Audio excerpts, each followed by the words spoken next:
नमस्कार। आज की परिचर्चा विज्ञापन एवं जनसंपर्क में आपका स्वागत है।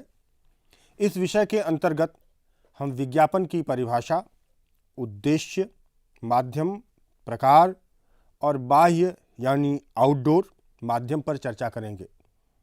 मैं हूं चंद्रदेव यादव और हमारे विषय विशेषज्ञ हैं डॉक्टर राजीव रंजन, जो महात्मा गांधी अंतर्राष्ट्रीय हिंदी विश्वविद्यालय वर्धा के विदेशी भाषा एवं अंतर्राष्ट्रीय अध्ययन केंद्र में असिस्टेंट प्रोफेसर के पद पर कार्यरत हैं।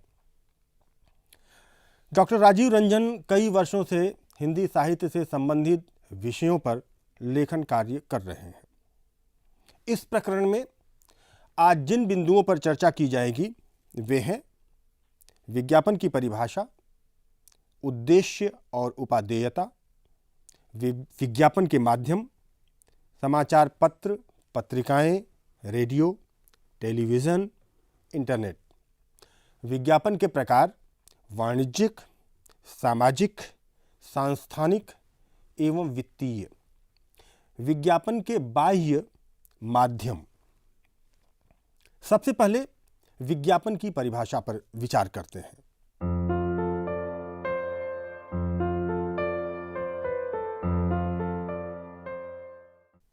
विज्ञापन की परिभाषा। विज्ञापन का हमारे जीवन और समाज से पुराना संबंध है। पहले ढोल और घंटा बजाकर लोगों को सूचना दी जाती थी, तब मुनादियां कराई जाती थीं और अब संचार के विभिन्न माध्यमों से लोगों तक अपनी बात पहुंचाई जाती है। वस्तुतः विज्ञापन प्रचार के माध्यम है। तेजी से बदलती अर्थव्यवस्था और बढ़ती प्रतिस्पर्धा के बीच टिके रहना और खुद को मजबूत रखना किसी भी व्यापारिक या औद्योगिक प्रतिष्ठान के लिए एक चुनौती है। ऐसी स्थिति में अपने उत्पादों का ब्रांड के रूप में प्रचार एक अपरिहार्य ज़रूरत है। सभी संस्थान, व्यापारिक प्रतिष्ठान, औद्योगिक या सामुदायिक संगठन को अपने उत्पाद या मान्यताओं को प्रचारित करने के लिए विज्ञापन का सहारा लेते हैं। इसलिए विज्ञापन की अहमियत निरंतर बढ़ती जा रही है। संचार और तकनीक के प्रयोग ने भी इसके क्षेत्रों और आयामों को अत्यधिक विस्तार दे दिया है। विज्ञापन को यदि परिभाषित करना चाहें तो विलियम एच एंट्रियम तथा यजेन और डियोन के शब्दों में कह सकते हैं, विज्ञापन से अभिप्राय कहना यानी प्रचार करना अथवा बेचने के लिए कहने से है, परंतु केवल इतने से विज्ञापन का अर्थ स्पष्ट नहीं होता। यह कहना अधिक समीचीन होगा कि विज्ञापन किसी विचार, सेवा या उत्पाद के विषय में इस तरह सूचना देता है जिससे कि उपभोक्ता किसी विज्ञापनकर्ता के निहित उद्देश्य के अनुसार कार्य करने को बाध्य हो जाए। एडवर्टाइजिंग एज या फिर विज्ञापन वह व्यावसायिक बल है जिसे मुद्रित शब्दों के माध्यम से विक्रय करने अथवा उसकी साख या ख्याति बढ़ाने में सहायता मिलती है। सेल्डन ने अपनी इस परिभाषा में विज्ञापन को व्यावसायिक बल कहकर उसे केवल क्रय विक्रय तक सीमित होने से बचाया है, लेकिन उसे केवल मुद्रित शब्दों तक सीमित करके इसके दायरे से अन्य माध्यमों को बाहर कर दिया है। जबकि तकनीकी विकास ने विज्ञापन के अनेक नए माध्यम ईजाद किए हैं। इसके दायरे से रेडियो भी बाहर हो जाता है। केनन तथा विचर्ड ने लिखा है, विज्ञापन में वे सभी दृश्य और मौखिक संदेश शामिल हैं जो पत्र पत्रिकाओं, चित्रों, पत्रों, रेडियो तथा दूरदर्शन, वाहनों एवं मार्ग पर लगे विज्ञापन के माध्यम से प्रदर्शित किए जाते हैं और जिनका उद्देश्य ग्राहकों के क्रय और आचरण को परिभाषित करना है। संक्षेप में फ्रैंक प्रेप्सी के शब्दों में विज्ञापन मुद्रित, लिखित, उच्चरित या चित्रित विक्रय कला है।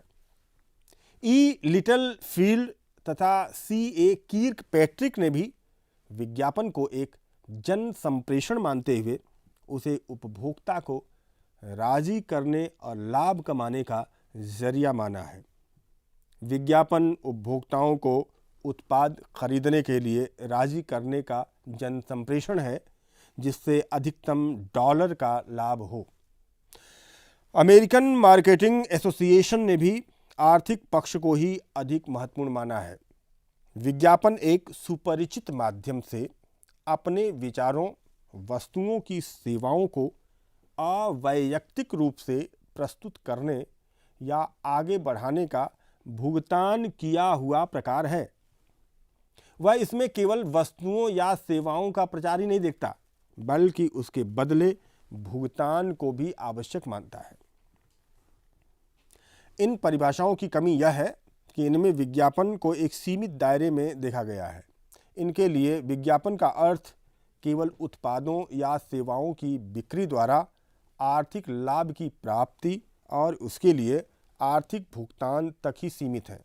लेकिन न्यू इनसाइक्लोपीडिया ब्रिटानिका में इस छोटे से दायरे को अस्वीकार करते हुए कहा गया है, विज्ञापन संप्रेषण की एक विधा है जो उत्पाद या सेवा को बढ़ावा देने, जनमत तैयार करने, राजनीतिक समर्थन जुटाने या विशिष्ट उद्देश्य एवं आंदोलन को आगे बढ़ाने में सक्रिय भूमिका निभाती है।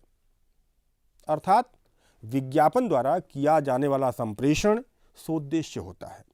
जैसे राजनैतिक लाभ, अपने अनुकूल जनमत तैयार करना, अपने विचारों को लोगों तक पहुंचाना या अपने उत्पाद के प्रचार द्वारा उसके विक्रय में वृद्धि द्वारा लाभ कमाना।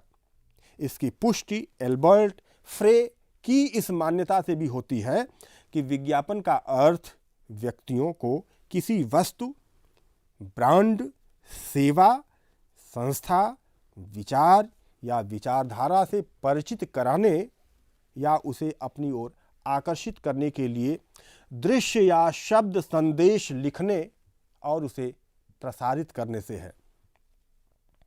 वस्तुतः विज्ञापन का दायरा व्यापक है। इसका उद्देश्य है अपनी बात को प्रभावी तरीके से रखना जिससे लक्षित समूह की अपने अनुकूल राय बनाई जा सके।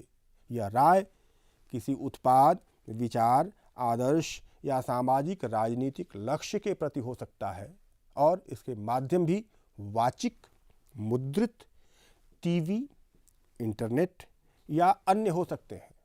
ये माध्यम प्रायः व्यावसायिक होते हैं। इनके प्रसारण के बदले भुगतान किया जाता है।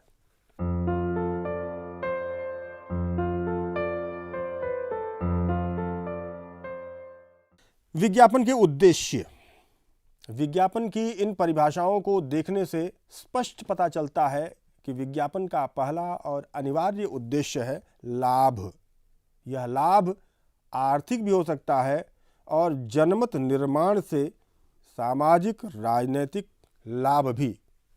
वस्तुतः इसका उद्देश्य है विज्ञापन द्वारा प्रस्तावित संदर्भ की ओर लक्षित समूह का ध्यान आकर्षित कर उसे अपने उद्देश्य के अनुकूल करना, उसके विचार को प्रभावित करना। इस प्रक्रिया में दो पक्ष होते हैं, विज्ञप्तिकर्ता और लक्षित समूह। विज्ञापन का उद्देश्य इन दोनों के बीच संबंध जोड़ना है। यह संबंध विज्ञापन के संदेश को डीकोड करने से स्थापित होता है। एक अच्छे विज्ञापन की सफलता संदेश की डिलीवरी में होती है। यह डिलीवरी ही विज्ञापन का वास्तविक उद्देश्य होती है, जो कोड और डीकोड की प्रक्रिया से होता है। इस तरह लक्ष्य के आधार पर विज्ञापन के तीन उद्देश्य होते हैं: सूचना देना, प्रभावित करना और स्वीकृति बनाना। विज्ञापन मूलतः एक संदेश या सूचना है जो विज्ञापन दाता द्वारा लक्षित समूह को दी जाती है। इसमें विज्ञापन दाता केवल वस्तु या सेवा का मूल्य और उपलब्धता की ही सूचना नहीं देता, बल्कि उसके साथ इसकी उपयोगिता और गुणवत्ता आदि की सूचनाएं भी देता है। ये सूचनाएं उपभोक्ता को उक्त वस्तु या सेवा के बारे में राय बनाने में मदद करती हैं। यह सूचना या कितने सटीक रूप से प्रसारित हुई इसी से लक्षित समूह की राय का निर्धारण होता है। अतः सूचना और उसकी डिलीवरी का तरीका विज्ञापन में महत्वपूर्ण होता है। सूचना कितने प्रभावी ढंग से दी जाए, यह विज्ञापन की परिकल्पना का हिस्सा है। खिलौनों की दुकान के सामने खड़ा एक जोकर और उसकी अजीबोगरीब हरकतें बच्चों को जितना आसानी से आकर्षित करेंगी, उतना कोई और माध्यम नहीं। इसी तरह टीवी स्क्रीन पर घुटनों के बल चलता हुआ बच्चा एक छोटे बच्चे को अधिक आकर्षित करेगा और बच्चा अपने माता पिता से संबंधित उत्पाद को खरीदने के लिए जिद करेगा।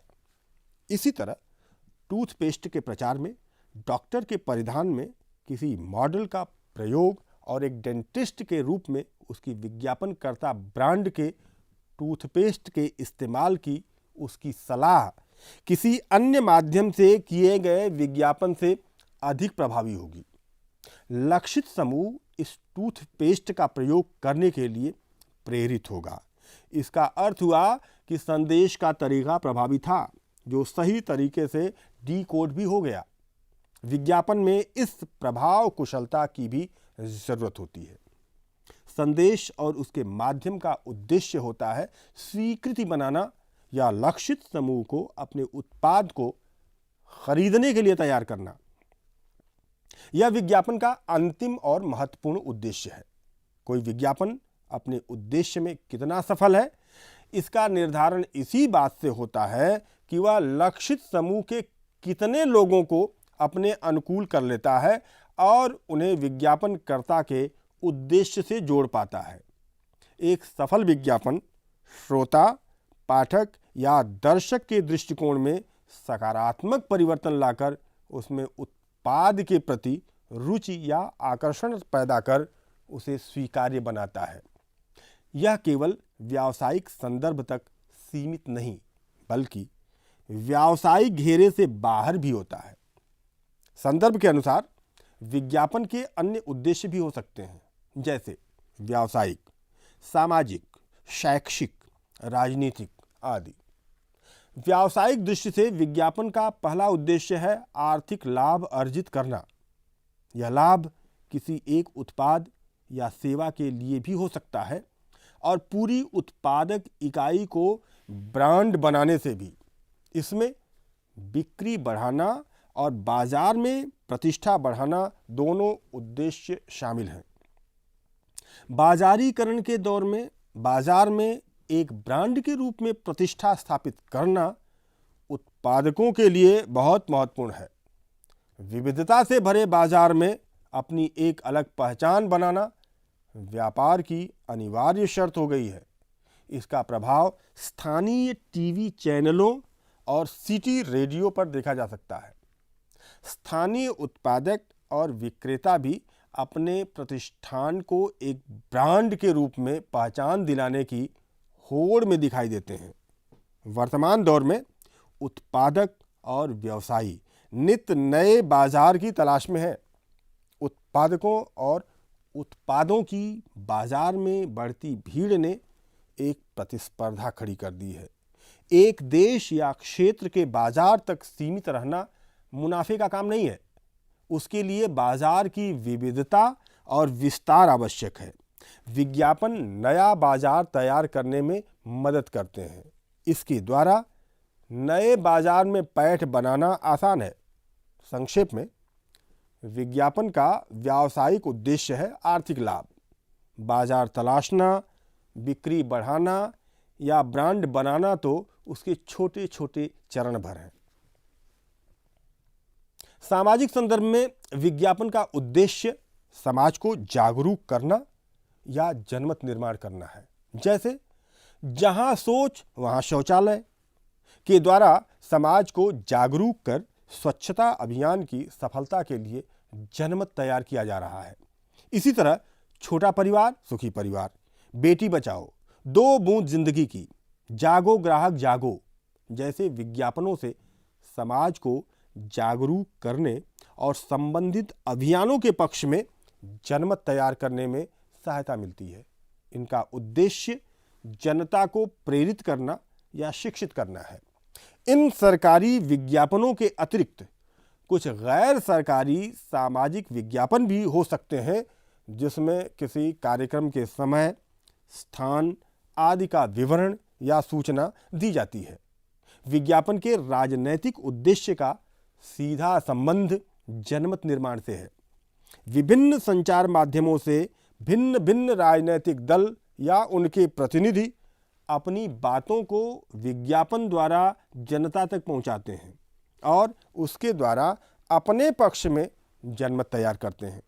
उदाहरण के लिए, राजा नहीं फकीर है, देश की तकदीर है, या सबका साथ सबका विकास जैसे नारे भीड़ के सामने हाथ लहराते हुए नेताओं के चित्र या चुनाव चिन्ह के साथ प्रत्याशियों के पोस्टर आदि के द्वारा जनता को आकर्षित करने और अपने अनुकूल माहौल बनाने में सहूलियत मिलती है।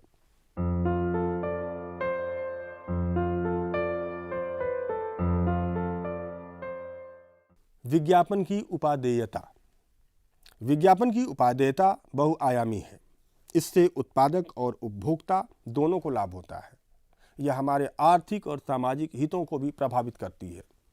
उत्पादक या सेवा प्रदाता को लाभ विज्ञापन की उपादेयता का सीधा संबंध उसके उद्देश्य से है।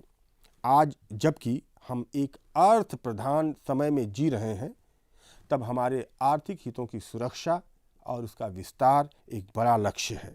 व्यवसायी वर्ग के लिए विज्ञापन इन दोनों लक्ष्यों की पूर्ति करता है। वह स्थापित बाजार में व्यवसायी की स्थिति को मजबूत कर उसकी उपस्थिति को प्रभावी भी बनाता है और नए बाजार क्षेत्र का विस्तार कर उसके व्यापार को बढ़ाने में मदद करता है। गुणवत्ता में वृद्धि। विज्ञापन के द्वारा उत्पादक या सेवा प्रदाता को अपने उत्पाद या सेवा की गुणवत्ता की सूचना देनी होती है, जिससे लक्षित समूह उससे प्रभावित होकर उसको खरीदने के लिए आकर्षित हो। उत्पादक या सेवा प्रदाता को अपने उत्पाद में नयापन लाना, उसकी गुणवत्ता में वृद्धि करना और इसके लिए निरंतर प्रयत्नशील रहना आवश्यक होता है। अतः उपभोक्ता को इस प्रक्रिया में निरंतर अधिक गुणवत्ता युक्त उत्पाद या सेवा का लाभ मिलता है। दूसरे, विज्ञापन द्वारा बाजार में नए उत्पादों या सेवा प्रदाताओं की पैठ से बाजार में प्रतिस्पर्धा बढ़ती है। इससे उपभोक्ता को कम मूल्य में अधिक गुणवत्ता युक्त सेवा या वस्तु उपलब्ध हो जाती है। आर्थिक गतिशीलता और विकास। एक उत्पादक का विज्ञापन दूसरे उत्पादक पर अपने उत्पाद को निरंतर प्रतिस्पर्धी बनाने के लिए दबाव बनाता। अतः दूसरे उत्पादक या सेवा प्रदाता को इसके लिए लगातार प्रयास करना पड़ता है। यह किसी देश की आर्थिक प्रगति और गतिशीलता का प्रमाण है, क्योंकि इससे उपभोक्ता को हमेशा नया और अच्छा उत्पाद प्राप्त होता है। साथ ही इस प्रक्रिया में रोजगार की संभावना का भी विकास होता है, जो शोध से लेकर विपणन तक विभिन्न स्तरों पर जुड़े होते हैं। कीमत में ह्रास। विज्ञापन के संबंध में सामान्य धारणा है कि विज्ञापन की लागत से वस्तु की लागत में वृद्धि होती है और इसका प्रभाव मूल्य वृद्धि के रूप में सामने आता है, लेकिन यह धारणा उचित नहीं है। विज्ञापन के कारण उत्पाद की मांग बढ़ती है और उत्पादक को उत्पाद में वृद्धि करनी पड़ती है। इससे सीमांत लागत में कमी आती है। उत्पादन की लागत कम आने से उत्पाद कम कीमत में उपलब्ध होता है। सामाजिक विकास। यह आर्थिक विकास सामाजिक विकास को भी सकारात्मक गति देता है। समाज में बेरोजगारी कम होती है। इससे अपराध और अवसाद जैसी नकारात्मक वृत्तियों पर नियंत्रण होता है। उत्पादन में वृद्धि और कीमत में कमी से वस्तुओं की सुलभता बढ़ती है। उन्हें आसानी से क्रय किया जा सकता है। अतः लोगों के जीवन स्तर को ऊपर उठाने में मदद मिलती है। इसलिए विज्ञापन का समाज पर सकारात्मक और दूरगामी प्रभाव पड़ता है।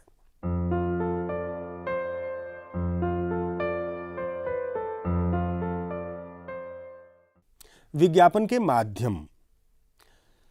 विज्ञापन वाचिक, लिखित और प्रदर्शन परक होते हैं। इनका संबंध अलग अलग माध्यमों से होता है। आइए देखते हैं कि ये किन किन माध्यमों से संबंधित हैं। मुद्रित माध्यम। मुद्रित माध्यम विज्ञापन का पुराना माध्यम है। आधुनिक विज्ञापन की शुरुआत प्रिंट मीडिया से ही हुई। इसके अंतर्गत समाचार पत्र, पत्रिकाएं, पोस्टर आदि शामिल हैं। समाचार पत्र प्रिंट मीडिया का सर्वाधिक प्रचलित माध्यम है। पाठकों तक इसकी पहुंच और विज्ञापन दाता के लिए सुगमता इसके गुण है। इसमें कोई भी व्यक्ति निश्चित शब्द संख्या में अपना विज्ञापन दे सकता है। बड़ी इकाइयां जैकेट, फुल पेज या हाफ पेज आदि विज्ञापन देती हैं। वहीं छोटे उत्पादकों, सेवा प्रदाताओं, कार्यालयों, फर्मों और व्यक्तियों के लिए वर्गीकृत विज्ञापन का पृष्ठ निर्धारित होता है। इसमें खोया पाया, नौकरी, प्रॉपर्टी, विवाह, उत्पाद, फर्म आदि के विज्ञापन शामिल होते हैं। एक तरह के विज्ञापन प्रायः एक कॉलम और दूसरे तरह के विज्ञापन दूसरे कॉलम में शामिल होते हैं। इनमें शब्दों की सीमा प्रायः निश्चित होती है। इस तरह के विज्ञापन स्थानीय प्रकृति के होते हैं। वर्गीकृत विज्ञापनों के प्रकाशन के लिए कुछ पत्र स्वतंत्र संस्करण भी प्रकाशित करते हैं, जैसे दैनिक जागरण का जोश और हिंदुस्तान का रोजगार संबंधी अंकों में नौकरी से संबंधित विज्ञापन प्रकाशित किए जाते हैं। समाचार पत्रों में विज्ञापन के प्रकाशन में अत्यधिक लचीलापन होता है। विज्ञापन देने वाला यह तय कर सकता है कि उसका विज्ञापन किस पृष्ठ पर और कितना बड़ा छापा जाए। इसके एवज में उसे स्थान के आधार पर भुगतान करना पड़ता है। पत्रिकाएं। अखबारों की तुलना में पत्रिकाओं के संस्करण और प्रसार कम होते हैं, इसलिए ये उतनी सुलभ और सहज प्रसार वाली नहीं है। फिर भी ये अपेक्षाकृत सुलभ और सस्ता माध्यम है। इसका इस्तेमाल मझोले उपभोक्ता भी आसानी से कर सकते हैं। इनमें बहुत सी पत्रिकाएं महिलाओं से संबंधित हैं, कुछ राजनीतिक और सामयिक घटनाओं पर केंद्रित, कुछ साहित्यिक, कुछ अकादमिक और कुछ आर्थिक हैं। विज्ञापन दाता पाठकों के अनुसार आसानी से पत्रिका का चयन कर विज्ञापन दे सकता है।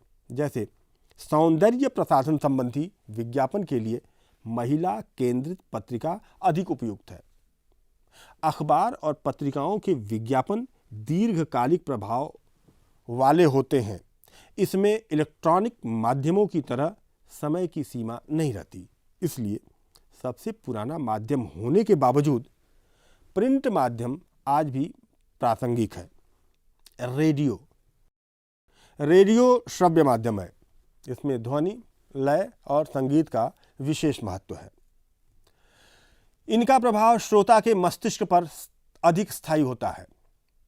वॉशिंग पाउडर निरमा का प्रचार इसकी लोकप्रियता का उदाहरण है।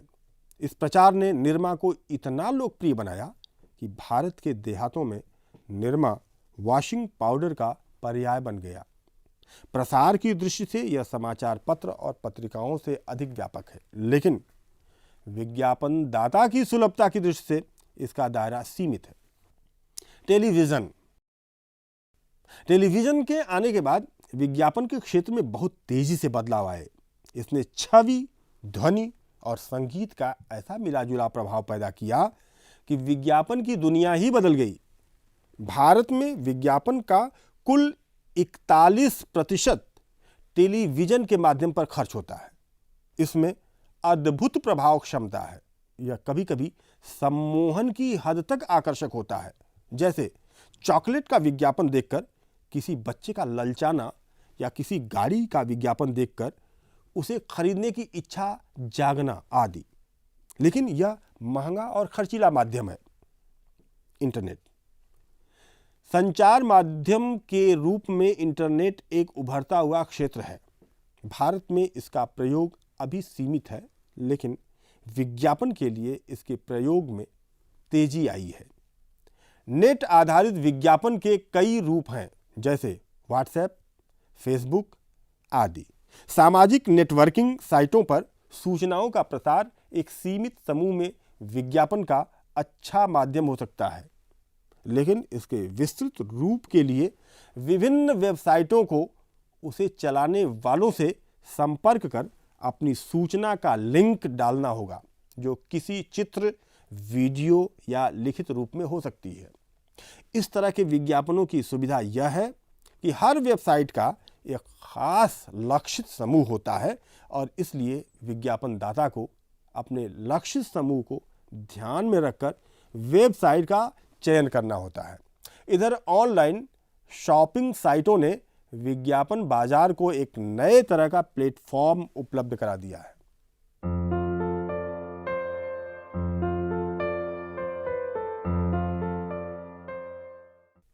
विज्ञापन के प्रकार। लक्षित वर्ग के अनुरूप विज्ञापनों में विविधता होती है, इसीलिए विज्ञापन कई तरह के होते हैं। लक्ष्य के आधार पर विज्ञापन का स्वरूप अंतर्राष्ट्रीय, राष्ट्रीय अथवा स्थानीय प्रकृति का होगा। अतः विज्ञापन के प्रभाव क्षेत्र के आधार पर इसके अंतर्राष्ट्रीय, राष्ट्रीय और स्थानीय रूप माने जा सकते हैं। वाणिज्यिक विज्ञापन। विज्ञापन मुख्यतः और सर्वाधिक संख्या में व्यावसायिक होते हैं। इनके द्वारा अपने व्यवसाय के संबंध में सूचना या संदेश दिया जाता है। कोई उत्पादक या सेवा प्रदाता विज्ञापनों द्वारा किसी लक्षित समूह तक अपने उत्पाद या सेवा के संबंध में सूचना पहुंचाता है। उसका माध्यम उसके विवादों को प्रभावित करता है, उस समूह में अपने उत्पाद के लिए स्वीकृति बनाता है और नया बाजार तैयार करता है या बाजार में अपनी स्थिति मजबूत करता है। इस तरह के विज्ञापन व्यावसायिक विज्ञापन कहे जाते हैं। इन विज्ञापनों के एवज में उत्पादक या सेवा प्रदाता को विज्ञापन एजेंसी, समाचार पत्र, पत्रिका, दूरदर्शन चैनल अथवा इंटरनेट और वेबसाइट के संचालक को भुगतान करना होता है। अतः यह पूरी प्रक्रिया व्यावसायिक होती है। वित्तीय विज्ञापन। वित्तीय विज्ञापन का अर्थ है वित्तीय लेन देन संबंधी विज्ञापन। इन विज्ञापनों के प्रकाशन का उद्देश्य कंपनियों द्वारा अपने वित्तीय व्यवहार की सूचना देना होता है। इस तरह के विज्ञापनों की संख्या पिछले दशक में तेजी से बढ़ी है। देश के कुल विज्ञापनों में वित्तीय विज्ञापनों का प्रतिशत लगभग 10 के आसपास है। इन विज्ञापनों के माध्यम से उपभोक्ताओं से धन जुटाया जाता है। Share, mutual fund, bond paper आदि के विज्ञापनों की गणना वित्तीय विज्ञापन के रूप में होती है। ये विज्ञापन कंपनियां, वित्तीय संस्थाएं और औद्योगिक इकाइयां समय समय पर सूचनाएं जारी करती रहती हैं ताकि निवेशकों को आकर्षित किया जा सके या अपने निवेशकों का विश्वास अर्जित किया जा सके। निफ्टी और सेंसेक्स के शेयर उछाल की सूचनाएं भी इसी तरह के विज्ञापनों के अंतर्गत आती हैं। सामाजिक विज्ञापन। इस तरह के विज्ञापन अव्यावसायिक विज्ञापन होते हैं।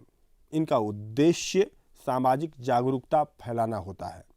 ये विज्ञापन सरकारी संस्था या सामाजिक संस्था द्वारा भी दिए जा सकते हैं और किसी व्यक्ति द्वारा भी। ऐसे विज्ञापनों में कभी कभी एक खास वर्ग को लक्ष्य बनाया जाता है। उदाहरण के लिए पोलियो उन्मूलन के विज्ञापन का लक्ष्य वे लोग हैं जिनके घरों में या आसपास छोटे बच्चे हैं, लेकिन अधिकांशतः इसका लक्ष्य पूरा समाज होता है। जैसे स्वच्छता अभियान, इसका लक्ष्य भारत का प्रत्येक नागरिक है, यह किसी खास लक्षित समूह के लिए नहीं है।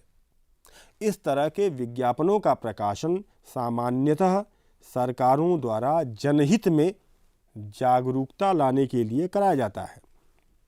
सांस्थानिक विज्ञापन। सांस्थानिक विज्ञापन का शाब्दिक अर्थ संस्थाओं का विज्ञापन है। इस तरह के विज्ञापन संस्थाएं अपनी सेवाओं आदि की सूचना देने के लिए करती हैं।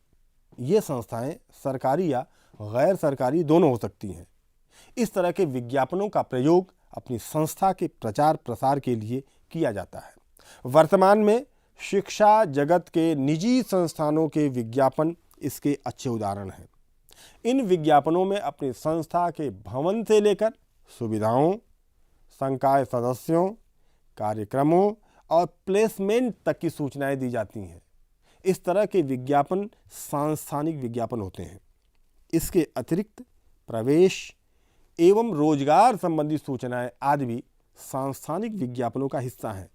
इस तरह के विज्ञापनों का उद्देश्य अपनी संस्था को आगे बढ़ाना और उसे प्रतिस्पर्धा में लाना होता है। बाह्य विज्ञापन। हमारा दौर फ्यूजन का दौर है। तकनीकी विकास ने इस फ्यूजन की नई नई संभावनाएं उपस्थित की हैं। मुद्रित माध्यम के पोस्टर और होर्डिंग ही सामान्य रूप से बाह्य विज्ञापन कहे जाते हैं। ये बाह्य विज्ञापन पहले प्रिंट मीडिया के ही हिस्से थे, लेकिन तकनीकी विकास ने प्रिंट और इलेक्ट्रॉनिक मीडिया के फ्यूजन से इसे एक नई पहचान दे दी है। पहले जहां दीवारों, बिजली के खंभों आदि पर लगे पोस्टर और होर्डिंग विज्ञापन के माध्यम थे, आज उनकी जगह स्मार्ट इलेक्ट्रॉनिक डिस्प्ले बोर्ड ने ले ली है। इन पर आंकड़ों और सूचनाओं को प्रदर्शित किया जाता है। अपने व्यवहार में ये बहुत कुछ दूरदर्शन की स्क्रीन की तरह होते हैं, लेकिन इनमें केवल लिखित और चित्रित रूप में सूचनाओं का प्रदर्शन होता है। बाह्य विज्ञापनों को संक्षेप में OOH कहते हैं, जिसका पूरा नाम आउट ऑफ होम है।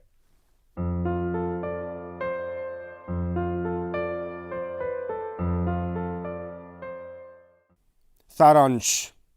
विज्ञापन एक तरह की सूचना या संदेश होता है जिसके द्वारा उत्पादक या सेवा प्रदाता लक्षित समूह के विचारों को अपने अनुकूल परिवर्तित कर उनमें अपने उत्पाद या सेवा के लिए स्वीकार्यता बनाता है। सूचना देना, प्रभावित करना और स्वीकृति बनाना इसका मुख्य उद्देश्य है। विज्ञापन उत्पादक या सेवा प्रदाता के लिए बाजार तैयार करता है या फिर बाजार में उसकी स्थिति मजबूत करता है। ये नहीं, प्रतिस्पर्धा में वृद्धि कर या उपभोक्ता के हित में उत्पादों के मूल्य को नियंत्रित करता है और उसे सही जानकारी देकर उत्पादों के चुनाव में मदद करता है। मुद्रित माध्यम विज्ञापन का पुराना माध्यम है, लेकिन वर्तमान में इलेक्ट्रॉनिक मीडिया और ई-मीडिया इसके तेजी से विकसित होते माध्यम है। विज्ञापन व्यावसायिक और अव्यावसायिक दोनों तरह के होते हैं। इन्हें हम वाणिज्यिक, वित्तीय, सामाजिक और सांस्थानिक विज्ञापनों के रूप में वर्गीकृत कर सकते हैं। इस प्रकरण में आज हमने जिन बिंदुओं पर विचार किया वे हैं विज्ञापन की भाषा, उद्देश्य और उपादेयता, विज्ञापन के माध्यम यानी समाचार पत्र, पत्रिकाएं, रेडियो, टेलीविज़न, इंटरनेट, विज्ञापन के प्रकार वाणिज्यिक, सामाजिक, सांस्थानिक एवं वित्तीय, विज्ञापन के बाह्य माध्यम। अब हम अपनी चर्चा को यहीं समाप्त करते हैं। आपके प्रश्न और सुझाव हमेशा आमंत्रित हैं। नमस्कार।